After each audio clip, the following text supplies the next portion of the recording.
sa fidélité, pour sa grâce qu'il nous accorde et qui nous a accordé depuis le premier jour de ce programme. Vraiment, depuis les premières heures, nous avons entendu les messages poignants. Et encore, cela continue.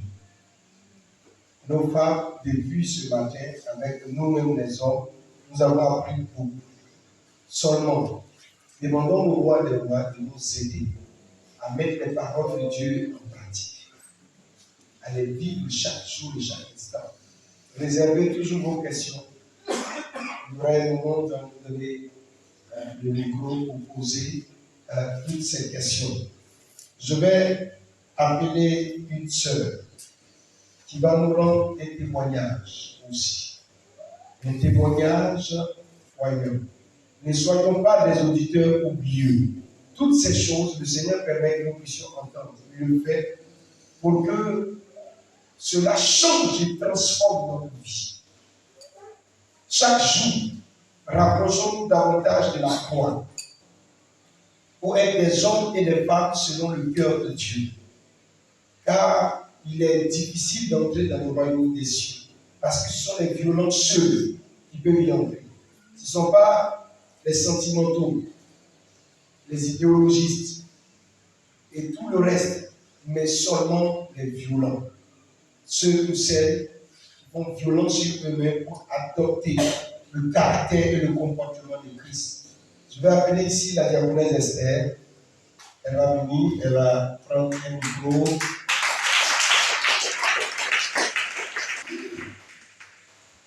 Et avant qu'elle ne commence son témoignage, nous allons chanter un cantique numéro 221. Écoutez bien les paroles de ce cantique, numéro 221. Vous prenez, sinon ce cantique-là, c'est vendu ici à un lieu qu'on appelle CLC. C'est à 1000 francs. Donc, chaque jour, je cherche à grandir. Oui, je veux croître comme un palmier de cartes. Chaque jour, je cherche à grandir. Oui, je veux un palmier, porter des fruits à chaque période pour glorifier le nom du Seigneur. Seigneur, je viens à toi. Prends-moi, dès que je suis. Accepte-moi. Fais-moi, comme dit Seigneur. Que le Seigneur nous bénisse. Asseyez-vous, les paroles sont fortes. Chaque jour, je cherche à grandir. Hier, il y avait une réalité, aujourd'hui encore une autre réalité. Notre sœur. Au nom de notre Seigneur Jésus. Je remercie le Seigneur pour ce temps, ce moment encore que j'avais désiré ardemment. Je me nomme Kwasinda Esther Amani Chantal. Je suis diaconesse et je suis aussi appelée au ministère. Je suis venue à Boaké en 2012 à la grâce du Seigneur et j'ai intégré l'église de Papa Thierry dans la même année 2012, dans le mois qui a suivi. Et j'ai commencé à travailler avec lui, commencé à me former petit à petit, jusqu'à ce que nous rencontrions au Morisa en 2019, précisément. Bon, ça a commencé en 2018, voilà, mais c'est en 2019 que nous sommes entrés dans les profondeurs des choses proprement dites de la parole. Et je suis enfant, le 10e enfant de ma famille et le 4e du côté de ma mère, issue d'une famille polygame. Et je suis la dernière du côté de ma maman. Les 3 autres ont échoué dans les études et il fallait moi, voilà, pour continuer, pour relever le défi à l'école, pour avoir un diplôme, travailler, pour honorer ma mère. Voilà. Et vraiment, Ça n'a pas été facile. Après le bac, c'est là qu'ils sont venus sur Boaké. Et à Boaké, nous avons fait la formation du BTS en finance comptabilité après l'obtention de ce diplôme. Et précisément en 2019 même, juste avant l'arrivée de nos papas pour la première convention en Côte d'Ivoire, à Boaké ici, mon père avait décidé que nous passions le concours d'institutrice. Voilà, nous étions 3 filles, nous puissions passer cela avec nos diplômes. Et nous sommes allés passer. Et ayant un peu des relations au niveau de la société, il a dit qu'il allait voir des gens pour que vraiment on puisse avoir ce concours-là coûte que coûte. Mon grand frère aussi était déterminé, puisque j'étais la seule au niveau de maman. Il voulait tout faire aussi pour que je puisse avoir mon concours. Et on s'est engagé dedans, ils se sont engagés. Et mon Maurice est venu. Le message a été lancé dans la sainteté, pas de compromission, pas de tricherie, pas de fraude en tant qu'enfant de Dieu. Alors qu'avant, c'est vrai, nous étions chrétiens, mais tellement que le péché a abondé dans le monde, on n'arrivait plus à faire la différence dans le chrétien avec le monde. Chrétiens comme le païen, tous payaient le concours pour avancer, pour progresser. Voilà. Mais mon Maurice est venu. Et quand j'ai expliqué le problème après les 3 jours à papa, à maman, il dit de formellement interdit mon père de lui avouer que ce n'est pas nécessaire qu'il mette un sou dans ce concours. Ni lui, ni mon grand frère ne leur dit cela.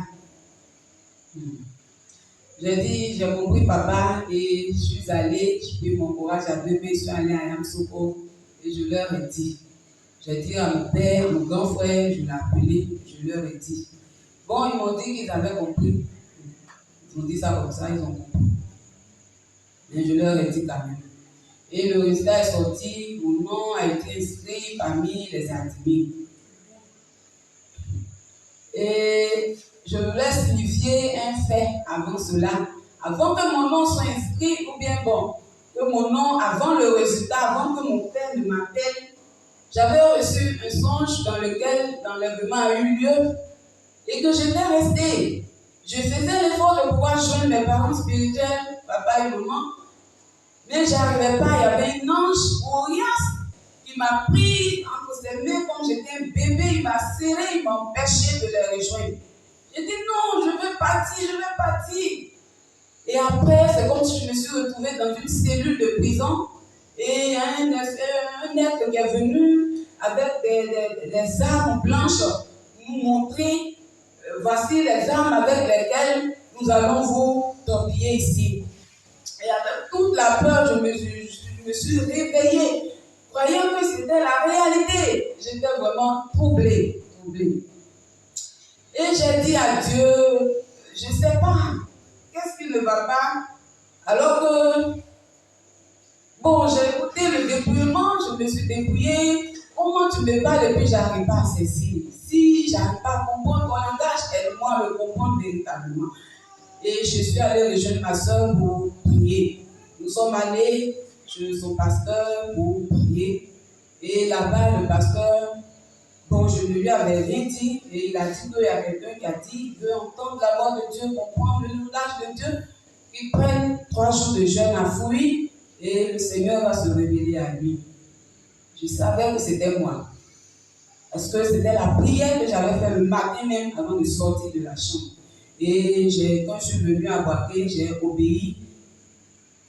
Vendredi, j'ai commencé mon jeûne. Et la nuit du vendredi, le même jour même, et la nuit, le Seigneur va se révéler à moi, me parler. Je suis l'Éternel, ton Dieu. C'est moi qui t'ai créé, c'est moi qui t'ai fait. Je t'ai créé pour me servir. Et après cela, ça n'a pas duré. Je vois encore l'aspect de mon père qui vient. Il dit que Esther, prépare-toi à aller à Abidjan parce que à ne pas partir. J'ai dit, mais si je comprends le motif, je n'irai pas. Et ici, je me suis réveillée sous l'onction le matin même. Je suis allée me laver, je rentre, mon père m'appelle pour me dire que félicitations, ton nom inscrit parmi les admis. Je dis, ah bon? Il dit, ah, tu n'es pas content tout bien? Je dis, non, si. Et j'ai fait un semblant de joie là dans le téléphone pour lui montrer que je suis en joie. Mais franchement, le rêve là, ça m'a tourmenté. Et il fallait que je rentre, puisque c'était le vendredi même. Le samedi, il fallait que je rentre sur Yamoussoukro parce que la formation commençait dès le lundi. Comme ça. Que faire? Troubler. Vraiment. Bon, j'ai plié les bagages, je suis partie à Yamoussoukro pour la formation. J'arrive, je vois que l'emploi du temps, on a marqué dessus EPS. EPS, quand j'ai vu ça, même mon cœur a commencé à battre. Donc, on fait EPS dans les institutrices là aussi. Bon, on va voir ça. Bon, j'ai commencé à mettre en prière jusqu'à ce que la date de EPS arrive pour qu'on aille. Je soumettre le cœur du professeur, prier, mais en vain. Le temps est arrivé, j'ai vu un autre professeur, le professeur principal, pour parler à mon professeur, pour lui dire que moi, vraiment, je ne pouvais pas porter le pantalon, ouais, la culotte, pour pouvoir faire un PS, je vais garder le tricot. Il a dit, il n'y a pas de problème, il va le voir, mais il ne l'a pas vu, il m'a rassuré, il ne l'a pas vu. Jusqu'à ce que le jour arrive, et j'ai porté le haut. Et le professeur, quand il m'a vu, vraiment, il était choqué, il était furieux. Que pourquoi je peux, moi, désobéir, me conformer, ne pas me conformer à eux, c'est leur exigence. Que si je ne veux pas, je quitte. Et quand je vais quitter aussi, c'est comme si je quitte, je quitterai l'établissement, différentes sortes. Donc, je n'ai pas suivi aussi, je ne les ai pas suivis, je suis rentrée en salle. Et après, on est entré au bureau. Il m'a appelé, il a averti les responsables de l'établissement. Ils m'ont convoqué.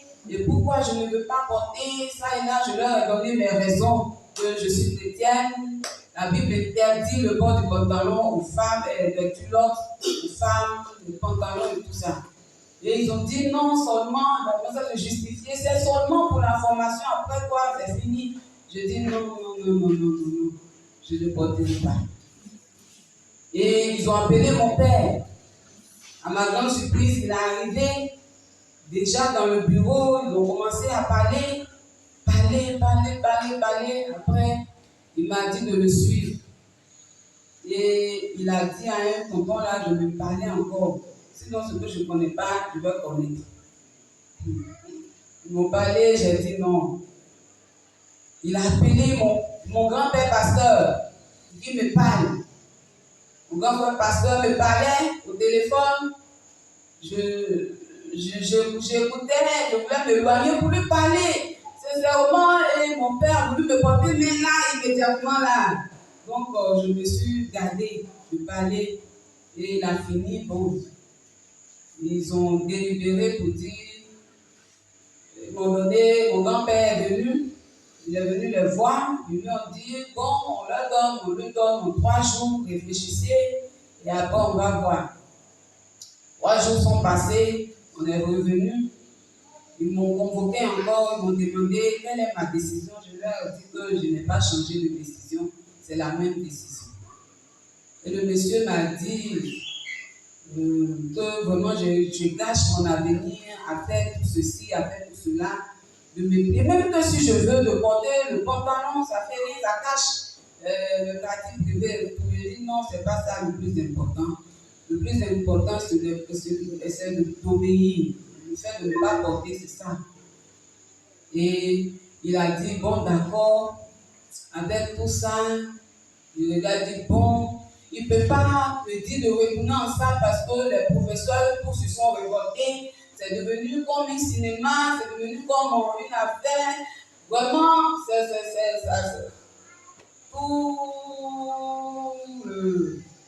tout je vais dire, l'établissement est au courant, tout le monde en parle, et on veut même me frapper, les professeurs viennent, ils veulent me frapper, on m'appelle mon pasteur, on me insulte, on me dit des paroles, et tout ça. Et après cela, il m'a dit, bon, s'il me garde là, les professeurs ne vont pas accepter, vu qu'ils se sont déjà révoltés, de rentrer. Et quand le jour des diplômes, le bataille de diplôme va arriver, de venir, je vais prendre le diplôme. Et j'ai plié mes bagages, puis je suis rentrée. Mais mon père avait déjà coupé les liens avec moi pour dire que je ne mette pas mon pied dans sa maison. Je suis sa fille, pour parler des paroles, ça et là. Donc j'étais obligée de revenir à Boaké parce que c'est ici que je suis partie. Donc je suis venue, je suis restée là un bon moment. Et après, on m'a appelé pour dire le monsieur est devenu prendre mon diplôme. Je suis allée. Et mon père, vraiment, il a dit que si je veux prendre le diplôme, de porter, je n'ai pas répondu. Parce qu'il était prêt à me défigurer là. Je le connais. Quand il se met dans tous ces états, vraiment, s'il n'y a pas quelqu'un là, il risque de te faire du mal, gravement même. Et il a dit, bon, c'est pas grave, on va aller prendre le diplôme. Et on est parti pour prendre le diplôme, on est venu. On m'a affecté à Congo. J'ai exercé à Congo pendant 1 an, 3 mois. Mais, franchement dit, je voulais travailler, mais quand j'ai obtenu ce travail, j'avais pas cette grande joie-là en moi en tant que tel. Je savais qu'il y avait une autre chose qui était là, il y avait un autre poids qui était là sur moi. Comme si la voix de Dieu qui me parlait à chaque fois, qui me réprimait. Bon, j'avais ça, je luttais, c'était une lutte de tout le temps. J'étais là-bas, mais je priais, Seigneur, aide-moi. Je ne sais pas pourquoi, j'avais le désir de travailler, maintenant je travaille, mais je ne sais pas pourquoi.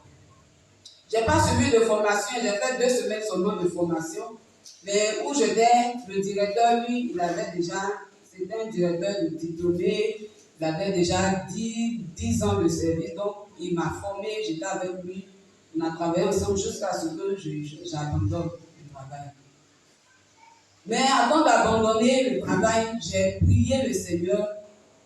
Seigneur, si vraiment c'est ici, c'est dans ce travail-là, si c'est de toi, ou bien c'est toi qui...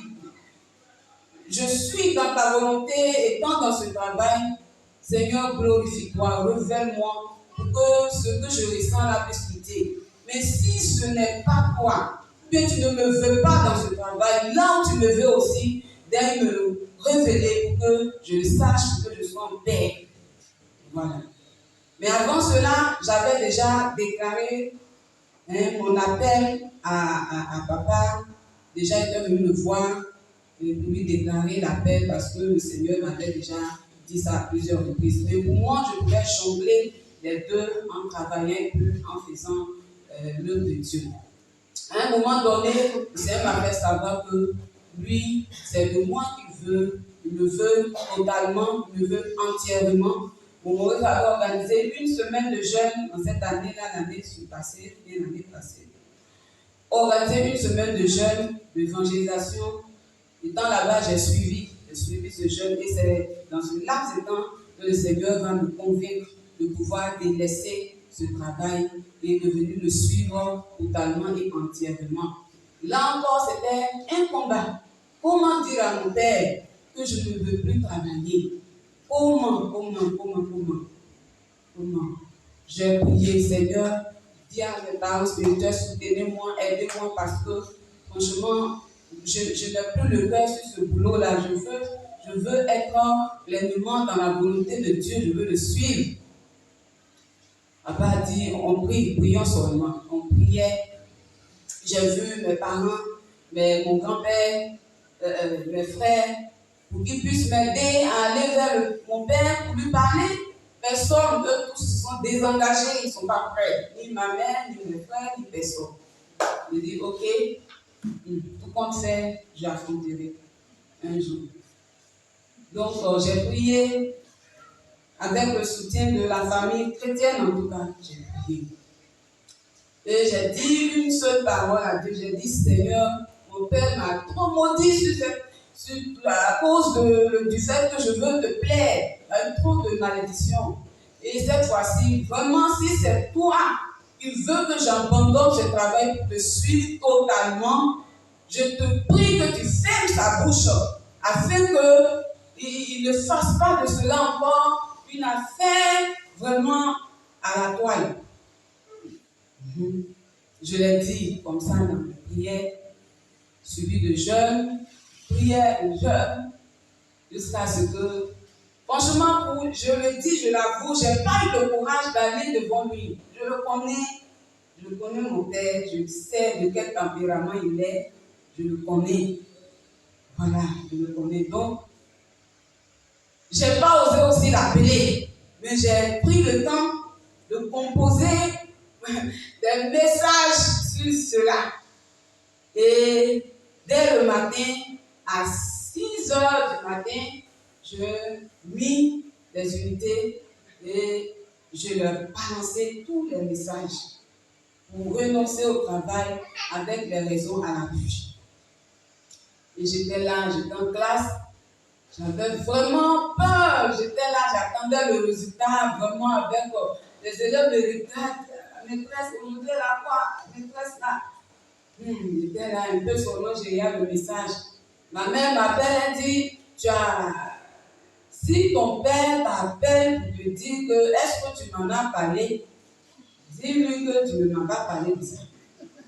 Elle dit, moi-même tu sais que je t'avais prévenu avant de pouvoir lui dire, je t'ai prévenu. Donc moi je ne peux plus mentir. S'il m'a demandé, je lui dirai la vérité. Elle dit, tu vas lui dire la vérité. Elle dit, et puis elle a rapproché. Et donc, après, je vois les messages aussi qui viennent. Les messages qui viennent. Et le message dit que, c'est mon père qui parle, il dit que lui, il est une créature de Dieu. Et c'est Dieu aussi qui l'a fait. Si c'est Dieu qui vraiment m'a appelé à le servir, à faire sa pleine volonté, lui, il est entièrement d'accord.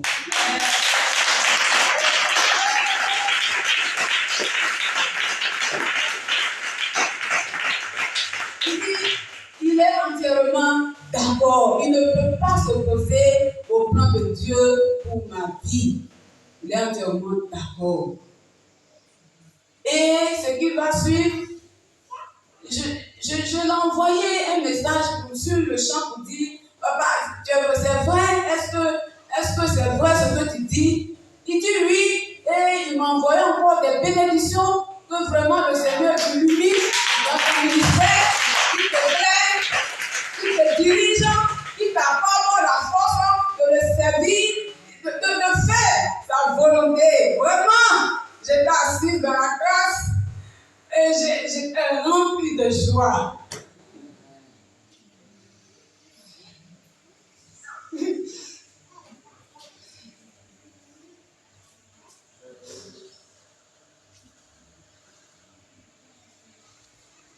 J'étais remplie de joie. Les élèves, je riais, les élèves rient, ils me regardent, ils rient, tout le monde rit.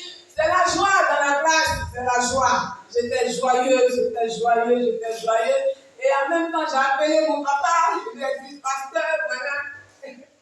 Voilà ce que mon père vient de me dire. Moi qui m'attendais à autre chose, à encore des rudiments, des rejets, des malédictions. Voilà ce qu'il me dit. Mon papa, mon pasteur, même est dépassé. Ma maman, pasteur, est dépassée. J'appelle son nom. Parce que je suis seule là-bas, il n'y a pas de frères. J'appelle, je les appelle, voilà. Même mon Dieu, même aussi, c'est un chrétien. Je lui ai montré les messages. Il dit, waouh, vraiment que Dieu t'aide, qu'il te soutienne. Et ça a été ma grande joie. J'ai pris, j'ai fixé, j'ai dit que fin mai, j'abandonnais, je prenais tout. Et quand quand c'est arrivé, même là-bas, même à l'administration, ils ont refusé de m'accorder. Hein? Moi-même, le fait que je veux rester, ils ne veulent pas. Le responsable m'a dit, si c'est là-bas qui te gêne, le cadre n'est pas bon, viens auprès de moi au bureau, on va travailler ensemble. J'ai dit non, je ne peux pas. Je ne peux pas travailler ensemble. Je vais partir pour servir Dieu. Il dit, bon, donnez-moi le numéro de votre papa. Est-ce que votre père est au courant? Je dis oui. C'est lui-même qui m'a encouragé, même en plus. Et je leur ai donné son numéro, ils m'ont appelé. Après, maintenant, ils m'ont dit, ok, tu peux partir. Et j'ai plié mes bagages en avril ou en mai, je ne sais pas. Et je suis venue. Je suis venue pour toujours. Et vraiment, ça n'a pas été facile. Les autres, même les frères et les sœurs, la honte versée. Ils avaient honte parce que pour eux, le vieux, le papa allait les gronder ou bien les accuser pour moi. Mais, à leur grande surprise, c'est mon père même qui les appelle, vu que mon grand frère n'était pas du tout d'accord. Il était mécontent de moi, il était fâché après moi. C'est mon père encore qui va l'appeler pour lui dire on ne connaît pas le plan de Dieu pour sa vie. Et si c'est dans ça qu'elle trouve sa joie, laissons-la, elle va faire. Et c'est là maintenant mon grand frère va entrer en lui-même pour me pardonner. Et quand je l'ai appelé, c'est lui qui m'a fait connaître cela. Et à partir de là, lui et moi aussi, on a fait la paix. Voilà, il m'a pardonné, il a accepté ma décision. Et je veux aussi ajouter, aussi dans cette période-là, j'avais des problèmes de diplôme. Mon père avait coupé aussi mon âge pour pouvoir continuer au CM2, pour continuer l'école. Il fallait aussi renouveler tout en délaissant tous les diplômes. Voilà. Et par la grâce de Dieu, Dieu m'a donné cette force. C'était aussi un combat avec lui. Il ne voulait pas que je refasse mon âge. Là encore, il m'avait maudit, il m'avait régné. Et j'ai persisté. Il fallait qu'il me donne un de ses extraits pour le faire, mais il a refusé de me le donner. Et j'ai prié Dieu et tout s'est bien passé. J'ai comparu devant la justice de Kumodi. On m'a accordé le fait de pouvoir refaire mon extrait, annuler l'autre extrait. Et par la grâce de Dieu, j'ai refait mon extrait avec l'aide de mon pasteur. J'ai refait. Et le diplôme que j'ai eu, franchement, quand j'ai refait, les diplômes étaient là, jusqu'au BTS. Faut brûler, on nous dit, il faut brûler, parce que ça ne va plus rien servir, tu vas servir Dieu, tu vas te voir avec. Et c'est des faux diplômes en plus. Oui, vu que l'âge n'est pas vrai. L'âge a été, parce que moi, c'est l'âge de mon grand frère que mon père a pris pour me scolariser. Donc, il n'avait pas même fait mon extrait. Et avec cet extrait encore, en cas de CM2, il a coupé dessus. Il a coupé dessus encore 2 ans. Vous voyez? Donc, il fallait refaire. Je ne voulais plus vivre dans le faux. Et je refais tout. Maintenant, pour me débarrasser des diplômes, c'était plus vite aussi. Jusqu'à ce qu'un jour, je prenne la tenue. Aujourd'hui, je vais brûler ces diplômes pour toujours.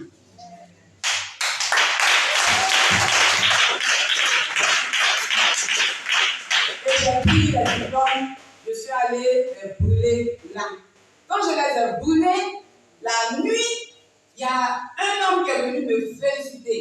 Il dit courage, félicitations pour ce que tu as fait. Et je sais que c'est l'acte que j'ai posé à la veille qui a produit ce fait-là dans le songe pendant la nuit. Et mon père aussi, avec mon papa spirituel, vraiment, pour lui, c'est mon papa spirituel qui me montait contre lui, contre ses exigences. Donc, il y avait encore là une altercation, vraiment spirituelle, à la maison, les paroles et autres. Donc, quand j'ai renoncé, que je suis venue, les relations, il a accepté, je suis allée avec lui, on a fait la paix, on s'est entendu, on s'est entendu et tout s'est bien passé. Jusqu'à la dernière fois que j'ai été à Yamoussoukro, il est venu pour m'accompagner. Ce que je n'imaginais pas, ce que même je ne pensais pas, il est venu jusqu'à me laisser à la porte de l'église ici.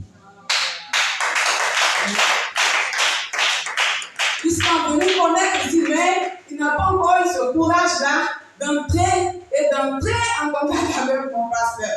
Mais je sais que Dieu va le faire. Il va le faire, j'ai foi, parce qu'il a commencé et il terminera. Donc vraiment, c'est mon témoignage.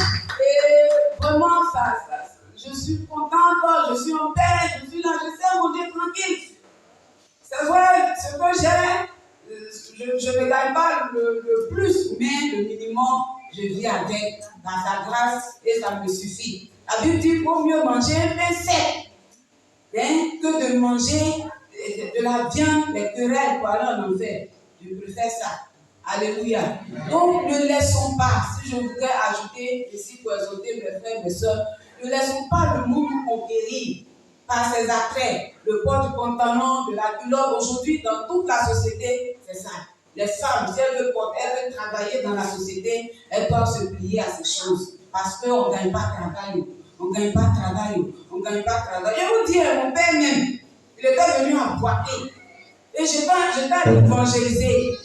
À l'évangélisation, il m'appelle, il dit, ah, tu es où? Je suis à Boiter à Bobo. Il dit, ah, je suis de passage, je vais au funérailles. Il dit, ah, toi, tu es où? Il dit, il faut m'attendre où tu es là. Moi-même, je viens là-bas. Puis je suis parti. Là, il me donnait 3 billets de 10 000.